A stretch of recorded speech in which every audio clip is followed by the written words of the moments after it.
जितने लोग शायद इस साल जिन्होंने ज्वाइन किया है उन्हें पता नहीं है कि जून में भी यहाँ टेंट लगते रहे, लेकिन लोगों की कमी तब भी नहीं चर्च में होती थी। ये चर्च एक एग्जाम्पल बन चुकी है लोगों के लिए, दुनिया के लिए, कि अगर चर्च में परमेश्वर का मसा हो और खुदाबंद की प्रेजेंस हो तो आप जून में भी अगर टेंट लगाएंगे, ब्रांचेस टेंट में ही है और भरी हुई हैं सारी ब्रांचेस। ये लोगों के लिए एक अमेजिंग चीज है कि हम साल में एक फंक्शन करते हैं, लोगों को बताते हैं कि हमारे जो हॉल में एसी लगा हुआ है, आप आइए, आपको खाना भी मिलेगा, आप आइए, तो 500 लोग भी इकट्ठा नहीं हो पाते।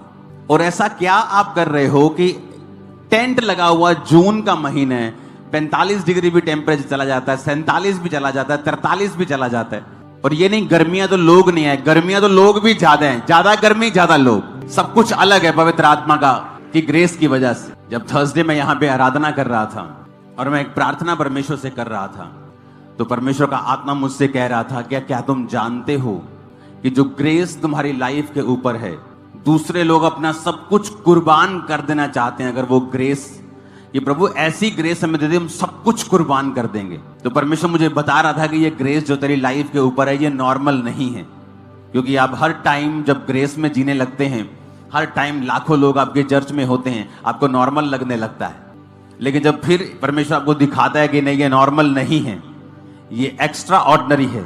यूसुफ के, मेरा नाम अंकुर यूसुफ नरुल्ला शुरू से नहीं था, योसेफ नाम मुझे परमेश्वर ने दिया, और मैंने ये इब्रानी भाषा से नाम जोड़ा था, जोसेफ नहीं जोड़ा, योसेफ जोड़ा, क्योंकि ये वही यूसुफ था, ये वही योसेफ था जिसके ऊपर रंग बिरंगा अंग रखा था। मैंने सोच के नहीं चुना ऐसा नाम, क्योंकि परमेश्वर ने वो नाम मुझे शायद इसलिए दी, मैंने इसलिए नाम रखा था क्योंकि इसका मतलब था कि ऐड करना, यहोवा ऐड करता है। तो जब से मैंने नाम के साथ योसेफ ऐड किया है, मेरी लाइफ में बहुत सी चीजें ऐड हुई हैं जबरदस्त रीति के साथ। तो परमेश्वर मुझे बता रहा था कि ये ग्रेस जो तू तेरे पास, तेरे ऊपर है ना, लोग सब कुछ कुर्बान कर देना चाहते हैं इस ग्रेस को हासिल करने के लिए। और मैं प्रभु का थैंक्स कर रहा था कि तू जो कर रहा है ये महान है। ये तो 100 सालों से कोई मेहनत करे तब भी नहीं हो सकता, तेरी ग्रेस के द्वारा ये हो सकता है। आप जानते हैं, जब मैं परमेश्वर में आया तो मैं बड़ा कंफ्यूज रहता था। रीजन ये था कि कोई वचन प्रचार करने वाला ऐसी कलीसिया नहीं थी जहां मैं जाऊं और वचन का डीप मैं प्रचार सुन सकूं। तो मैं इंटरनेट से प्रचार बहुत सुनता था, इंटरनेट से अच्छे अच्छे लोगों का प्रचार सुनता था। तो कई बार जो बहुत अनॉइंटेड लोग होते थे वो कोई प्रचार करते थे, और एक दूसरा व्यक्ति जो इतना मसे वाला नहीं था वो भी प्रचार कर रहा था, दोनों का प्रचार आपस में मिलता नहीं था। तो मैं बड़ा कंफ्यूज रहता था कि इनका प्रचार आपस में मिलता क्यों नहीं है, मैं किसकी बात सुनूं, मैं इसकी बात सुनूं कि इसकी बात सुनूं, ऐसा क्यों है, एक ही आत्मा है तो प्रचार अलग अलग क्यों है। तो आप जानते हैं, कई बार आप प्रभु से जब सवाल करते हैं तो एकदम से जवाब परमेश्वर आपको नहीं देता है। जवाब नहीं आता था तो मैं भूल जाता था अपना काम कुम करने, अपनी प्रार्थना करनी, अपने काम करने। तो लेकिन प्रभु सुन के ऐसा नहीं कि भूल गया, वो जवाब देता है, लेकिन अपनी रीति के साथ, अपनी टाइमिंग के साथ और अपने हिसाब से आपको जवाब देता है। परमेश्वर ने मुझे जवाब दिया और उस जवाब से मेरी सारी कंफ्यूजन जो थी वो खत्म हो गई। उत्पत्ति 1 उसकी 16 आयत में लिखा है, तब परमेश्वर ने 2 बड़ी ज्योतियां बनाई, उनमें से बड़ी ज्योति को दिन पर प्रभुता करने के लिए और छोटी ज्योति को रात पर प्रभुता करने के लिए बनाया, और तारागण को बनाया। जब परमेश्वर ने मुझे ये वचन दिया, जब परमेश्वर ने मुझे समझाया, जब मैंने ये वचन सुना, तो प्रभु की आत्मा ने फिर मुझे समझाया कि परमेश्वर ने भी जब ज्योतियां बनाई तो 2 तरह की बनाई, एक बड़ी ज्योति बनाई और एक छोटी ज्योति बनाई। परमेश्वर के राज्य में 2 तरह की सच्चाइयां हैं, एक है हायर ट्रुथ, एक है लेसर ट्रुथ। दोनों सच्चाइयां हैं, लेकिन एक हायर ट्रुथ है और एक लेसर ट्रुथ है दोनों ज्योतियां, लेकिन एक ज्योति बड़ी है और एक ज्योति छोटी है। पूरे बाइबल में आप कहीं नहीं पढ़ेंगे कि परमेश्वर ने योना नबी के द्वारा कहीं मिरेकल्स किए हों। बाइबल कहती, जब योना नबी को परमेश्वर ने कहा तू जाएगा और प्रचार करेगा और लोग मन फिराएंगे, और वचन कहता है योना भागा। सेवकाई में रह के भी लोग गलतियां करते हैं, लेकिन इसका मतलब यह नहीं कि वो परमेश्वर के दास नहीं है। परमेश्वर फिर उनको चुन लेता है, और फिर वो गया प्रचार करने के लिए और वहां पे प्रचार किया, पर उसके मन मुताबिक चीजें नहीं हो रही थी, वो लोग नाश नहीं हुए 40 दिन बाद। तो परमेश्वर से नाराज हुआ, फ्रस्ट्रेट हुआ लेकिन अगर आप अलीशा की जिंदगी को देखते हैं तो वो हायर ट्रूथ में जीने वाला था। वचन कहता है अलीशा जब मर गया, जब हम दूसरा राजाओं 13 उसकी 20 और 21 आयत में लिखते हैं और दूसरा राजा 4 उसकी 38 से 44 आयत में पढ़ते हैं। पहले हम दूसरा राजा 4 उसकी 38 से 40 पढ़ेंगे। तब अलीशा गिलगाल को लौट गया और उस समय देश में अकाल था और भविष्यद्वक्ताओं के चेले उसके सामने बैठे हुए थे और उसने अपने सेवक से कहा, हंडा चढ़ाकर भविष्यद्वक्ताओं के चेले के लिए कुछ पका। तब कोई मैदान में साग तोड़ने गया, कोई जंगली लता पाकर अपनी अकवार भर जंगली फल तोड़ ले आया और फांक फांक करके पकने के लिए हंडे में डाल दिया और वो उसको पहचानते नहीं थे। तब उन्होंने उस मनुष्य को खाने के लिए हंडे में से परोसा और खाते समय चिल्लाकर बोल उठे, हे परमेश्वर के भक्त, हंडे में जहर है, और वे उसमें से ना खा सके। तब अलीशा ने कहा, अच्छा कुछ मैदा ले आओ। तब उन्होंने हंडे में डालकर कहा, उन लोगों के खाने के लिए परोस दे। फिर हंडे में कुछ हानि की वस्तु ना रही। ये वो लोग थे जो हायर ट्रूथ में चलते थे, जो हायर अनॉइंटिंग में चलते थे। और वचन कहता है कि जब अकाल पड़ गया और खाने के लिए कुछ नहीं था तो वो जंगल में, जैसे अब खाने के लिए कुछ नहीं तो कोई जंगली साग तोड़ने चला गया, कोई जंगली फल लेने चला गया। लेकिन वचन कहता है कि वो उन्हें पहचानते नहीं थे कि कौन सा हानिकारक है, कौन सा पॉइजनस है, कौन सा सही है, कौन सा खाने वाला है, कौन सा नहीं खाने वाला।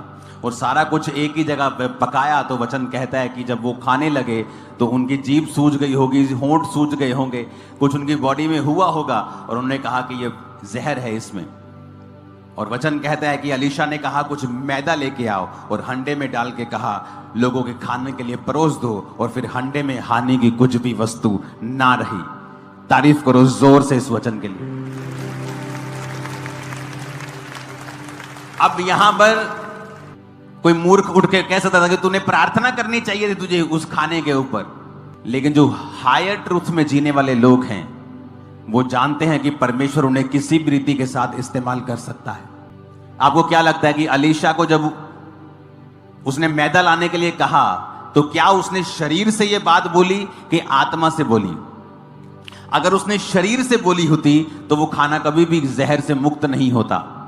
लेकिन वचन कहता है कि पवित्र आत्मा ने उसकी अगुवाई की और पवित्र आत्मा ने कहा, और जो कुछ आत्मा ने कहा वो उसने किया। ये ऐसे लोग हैं जो हायर ट्रूथ में जीते थे, अलीशा के जैसे, पतरस के जैसे, पौलुस के जैसे, मूसा के जैसे। लेकिन उसी बाइबल में लेसर ट्रूथ वाले लोग भी थे जिनको हम माइनर प्रॉफिट्स बोलते हैं, जिनकी लाइफ से कुछ बहुत बड़े मिरेकल्स नहीं हुए। हाँ, लोगों ने उनके द्वारा तौबा की है, लोगों ने अपना मन फिराया है, लोगों ने उन्हें परमेश्वर का दास समझा है। लेकिन जो हायर ट्रूथ वाले लोग थे, अलीशा के जैसे, मूसा के जैसे, पतरस के जैसे, पौलुस के जैसे, उन्होंने जो कार्य किए वो दूसरे लोग वैसा काम नहीं कर पाए। शायद वो पवित्र आत्मा के लिए ओपन थे, शायद उनका संबंध जो था परमेश्वर के साथ गहरा था। आपने यशाया नबी को देखा होगा कि यशाया नबी जाता है और बोलता है कि अंजीर की टिकिया लेके अपने कैंसर के फोड़े पे बांध तो वो ठीक हो जाएगा। लेकिन आपने दूसरे जो माइनर प्रॉफिट्स थे, आपने उन्हें प्रचार करते, भविष्यवाणी करते सुना होगा, लेकिन ऐसा कोई भी मिरेकल्स उनकी लाइफ के दौरान नहीं हुआ। आपको ये बात समझ आनी चाहिए कि अगर मेरे अंदर ये गंदगियां हैं, क्रोध है, व्यभिचार है, लालच है, कुदृष्टि है, बुरी भावनाएं हैं, जो अंदर हम लेकर बैठे हैं, हम कभी प्रभु के दर्शन को प्राप्त नहीं कर सकते और ना हम उस पर्वत पर प्रवेश करने पाएंगे। एक और पद पढ़िए, क्या कह रहा है मत्ती, क्या कहता है 5 अध्याय और उसके 28 पद से लेकर 30 पद तक। मत्ती का 5 अध्याय 28 से 30 पद तक।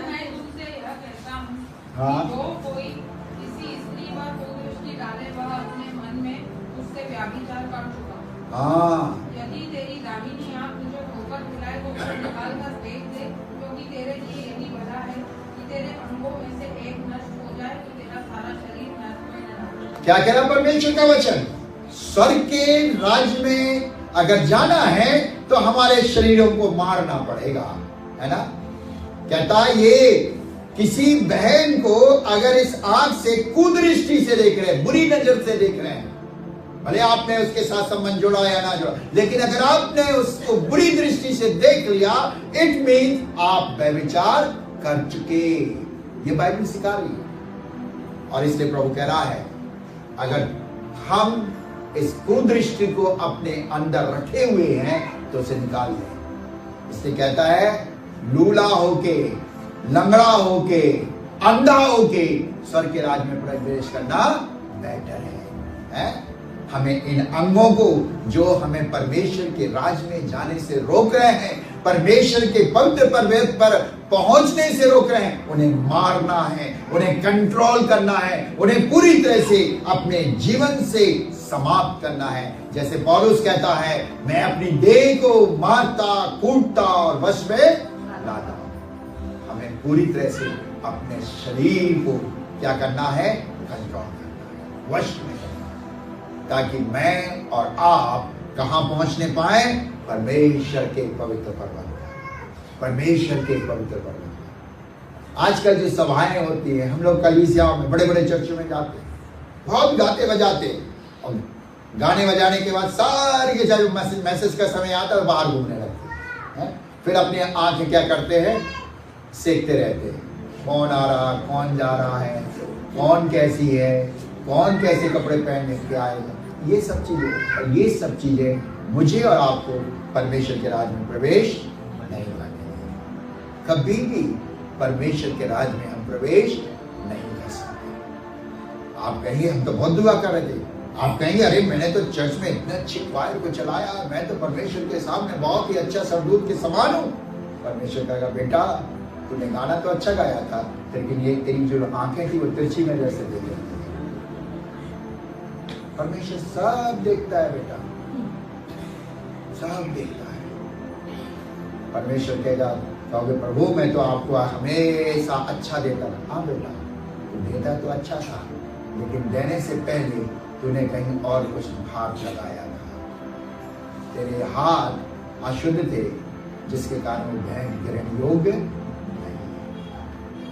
नहीं।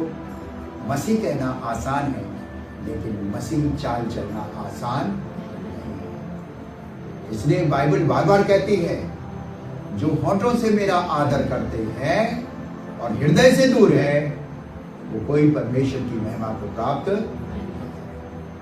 परमेश्वर उनसे घृणा करता है। परमेश्वर चाहता है हम होठ से नहीं, पर अंदर से क्या पाए जाए? शुद्ध। अंदर से उसके उत्तम आराधक कहलाए। अंदर से हमारे जीवन के अंदर परमेश्वर की महिमा प्रकट की जाए। हम कई बार चोले बदल देते हैं, लेकिन हृदय को नहीं बदलते। हृदय को नहीं, हमें चोला नहीं बदलना है, पर क्या बदलना है? हृदय। हृदय, यहां शुद्धता हो रहा है, और जब ये शुद्धता है तो परमेश्वर कहता है हम उसके घर में प्रवेश करेंगे, हम स्वर्ग के राज्य में जाने पाएंगे। तीसरा विचार आज के लिए क्या कह रहा है परमेश्वर का वचन इसी 4 पद में? और जिसने अपने मन को व्यर्थ बात की ओर नहीं लगाया। कितनी उत्तम बात लिखी हुई है ना? जरा हम अपने आप को जांचें, हम कितना अपने मन को व्यर्थ बात की ओर नहीं लगाते। अगर हम व्यर्थ बात की ओर नहीं लगा रहे हैं तो आप सब ब्लेस्ड हैं, और कहां जाएंगे? वो स्वर्ग राज्य, कोई रोक नहीं सकता। वहां सरदूत खड़ा भी होगा गेट के ऊपर, लेकिन आपने अपने मन को व्यर्थ बात की ओर नहीं लगाया तो उसका कोई हक नहीं कि वो आपको रोके। कहेगा भैया जा, है वो स्वर्ग में जाने देगा। लेकिन हमने अपने मन को व्यर्थ बात की ओर लगाया तो हम कभी भी परमेश्वर के राज्य में प्रवेश नहीं करेंगे। हम क्या करते हैं? हमारे जो ये अंदर है ना, हमारा जो दिमाग है, अच्छा कम सोचता है, बेकार ज्यादा सोचता है। मेरे चाचा की जमीन इतनी है, मेरे पास क्यों नहीं है? कहीं मेरे चाचा ने मेरे बाप की तो नहीं दबा ली है? अच्छा नहीं सोच रहे। क्या सोच रहे हैं? बुरा। भले चाचा ने ईमानदारी के साथ रखा, लेकिन वो हुई कैसे? हम खोजबीन करें। हमारा एक भाई था, हमारे पिताजी का मकान था। जब हमारा लोग छोटे थे तो हमारे पिताजी ने बहुत बड़ा मकान और जमीन थी, वो मात्र कोने के भाव में, क्योंकि उनको अटैक आ गया था, कोने के भाग में भेज दिया। तो हमारा एक भाई क्या कहता, अरे अपन तो ले सकते, अपन तो बच्चे थे उस समय, हमें क्या मालूम कि हमारे पिताजी ने कब भेज दिया। देखिए, ये है हमारा दिमाग कहां सोच रहा है, व्यर्थ बात जिसका कोई महत्व नहीं है। मेरे प्रियो, परमेश्वर मुझसे और आपसे कह रहा है, हम व्यर्थ बातों को विचार कर कभी भी परमेश्वर के राज्य में प्रवेश नहीं करें। और इसलिए दाऊद ने पहले ही भजन के अंदर बहुत सुंदर बात लिखी है। क्या लिखी है? पहला भजन 1 अध्याय उसका 2 पद।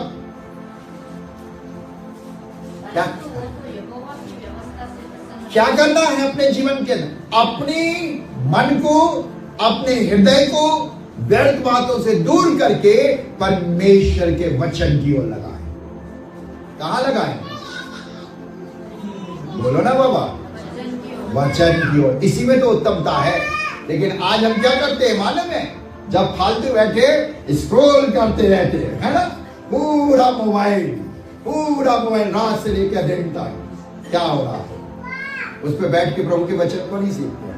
प्रभु के वचन करें, ये कौन सा एडवर्टाइजमेंट आया, ये कौन सी पिक्चर निकल रही है, ये आज कौन सी चीज हुई है, हम इससे देखते हैं। क्या हम परमेश्वर के राज्य में प्रवेश करेंगे? क्या हम परमेश्वर की महिमा को देखने पाएंगे? जितना आप फेसबुक पे बैठे हैं, जितना आप और चीजों पर बैठे हैं, उतना अगर आप प्रभु के चरणों में बैठकर परमेश्वर के वचन को पढ़ेंगे, परमेश्वर के साथ समय व्यतीत करेंगे, तो परमेश्वर प्रसन्न होगा। परमेश्वर प्रसन्न होगा और आपके लिए वो द्वार खुला रहेगा। आप उस पर्वत पर प्रवेश करने पाएंगे, परमेश्वर के समीप रहने पाएंगे। और इसलिए देखिए, जकरिया यर्मिया की पुस्तक उसका 2 अध्याय 1 पद पढ़िए, वहां क्या लिखा।